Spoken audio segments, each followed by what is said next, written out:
a fine record, undefeated. Both you're undefeated when you step into that ring. You've won all of your 24 fights. Do you feel, though, that you've commanded the respect that that sort of record deserves? I believe my record is a good record. I'm happy with what we've achieved in the boxing world so far, and I believe you've got to show respect to someone who's worked hard and who's the champion of the world. So I think everyone's entitled to their opinion. They can respect me or not, but I think we've earned the respect of everyone in the boxing world.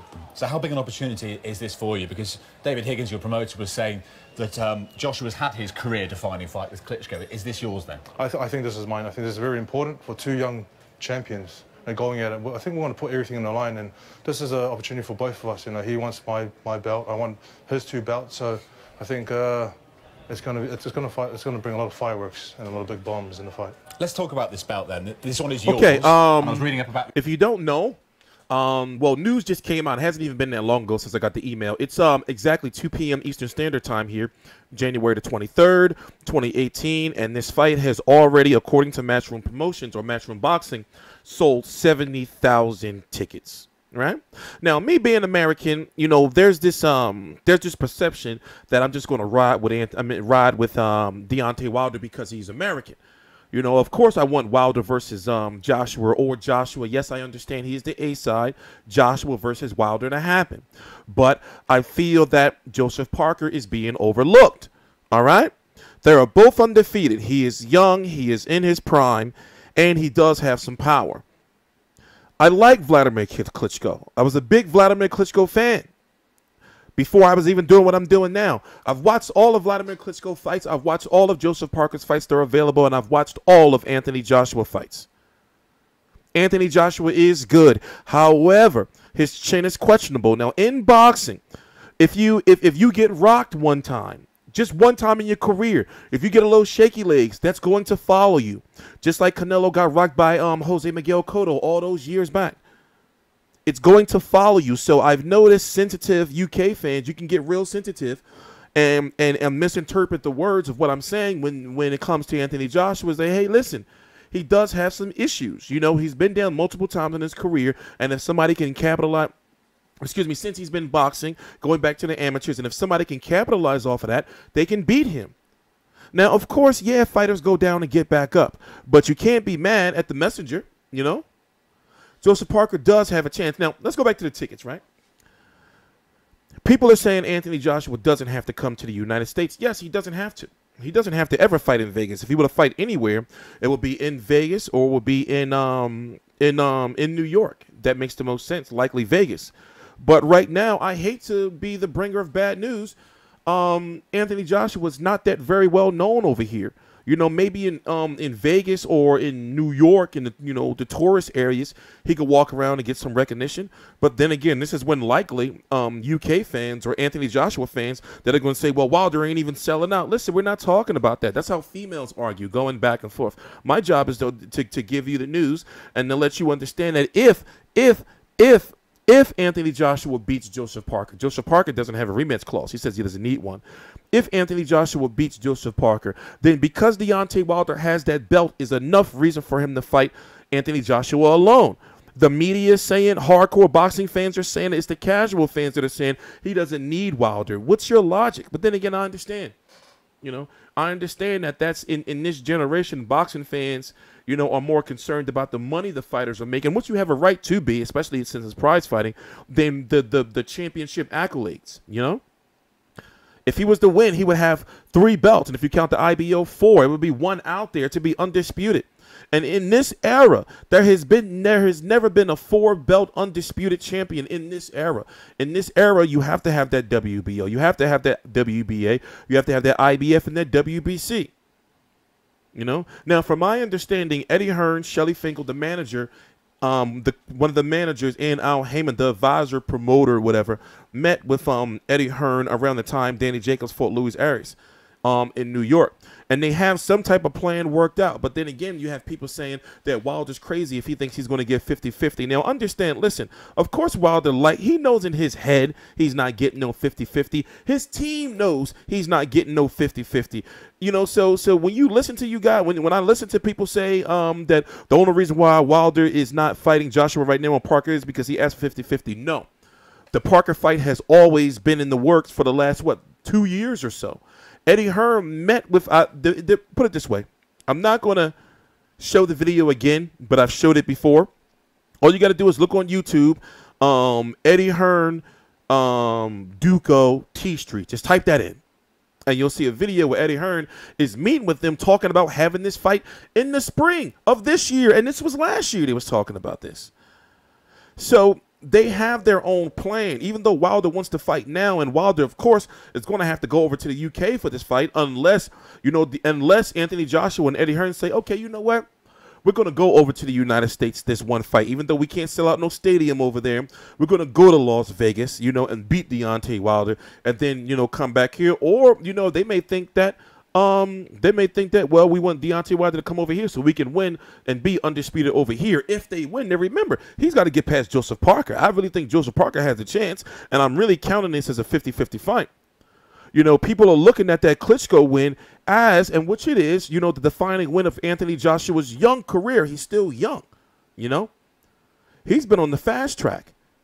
So, looking at where Anthony Joshua is right now and looking at the fights that are ahead of him, guys like, Povetkin are coming up. Kubrat Pulev's still out there. You got Big Baby Miller. And then, of course, Deontay Wilder, the champion. You got Brian Jennings. You got Huey Fury. You got Tyson Fury. You got David Haye if he beats Tony Bellew. There's so many different options out there, and there's so many different super fights, but it's getting harder for him. So when it comes to picking his fights, they have to be really, really careful. And more importantly, they cannot look past Joseph Parker. So they're talking about that they want to come into the ring lighter. Anthony Joshua came into the ring at what, about 254 his last fight, if I'm correct. And it's been showing, even though he won against Carlos Takam, and he got the stoppage. Someone said it was a little premature. The weight, and the muscle has been showing. Yeah, it says right here, he came in at 254. And remember, he started his career at what, 229, if I'm correct, right? 230, 232, 220, yeah.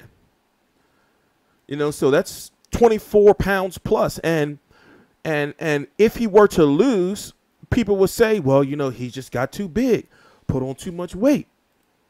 So the question I have for UK fans is, what excuse does he have not to fight Deontay Wilder if Deontay Wilder accepts somewhere around the similar deal as Joseph Parker took, around 30 to 35% or so?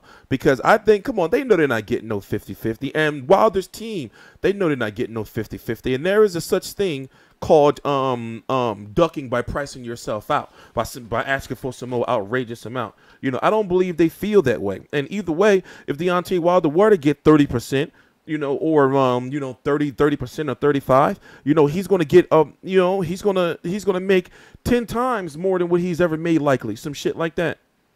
At least 5 times, at least. So I don't think that their team is that incompetent. It's just, you got to play the games. Like when you first start negotiate with somebody, of course you say 50-50.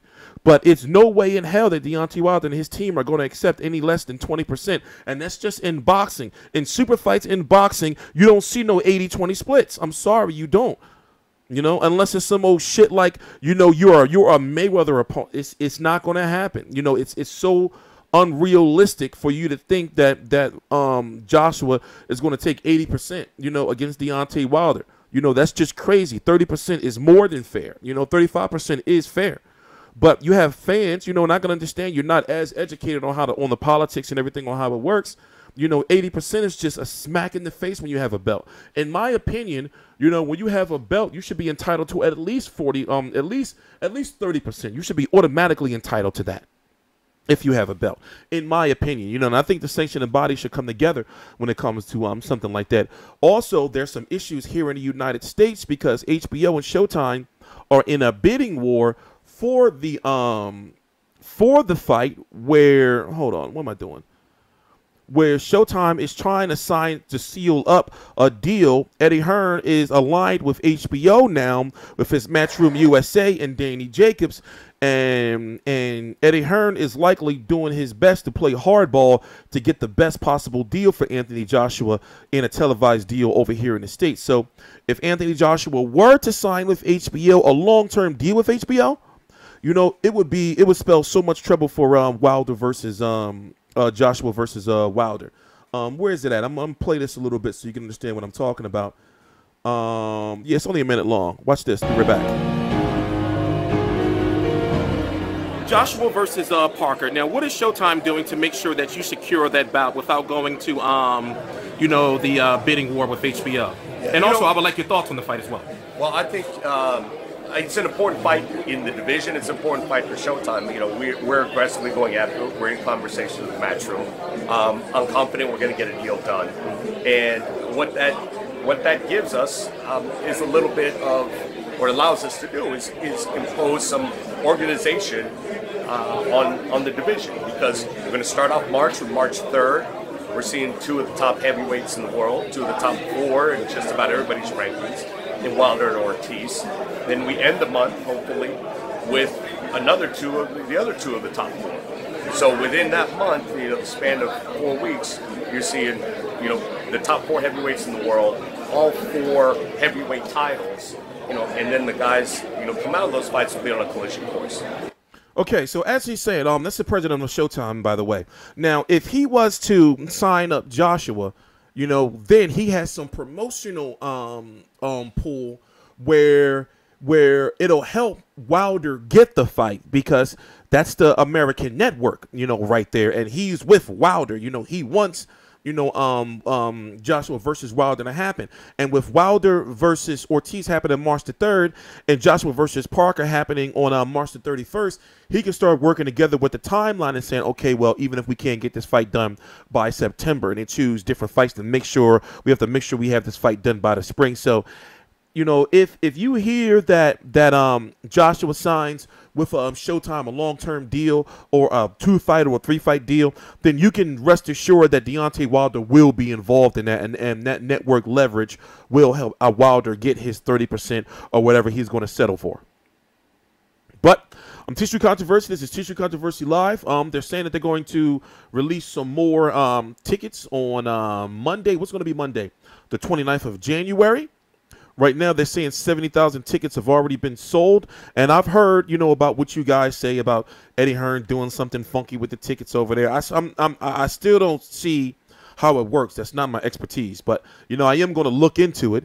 And either way, still, it's not like tickets don't be selling. Y'all be there. The motherfucking shit be sold out, you know. But that's crazy. Three straight fights, stadiums. It's crazy. TstreeT Controversy. This is TstreeT Controversy Live. Please subscribe.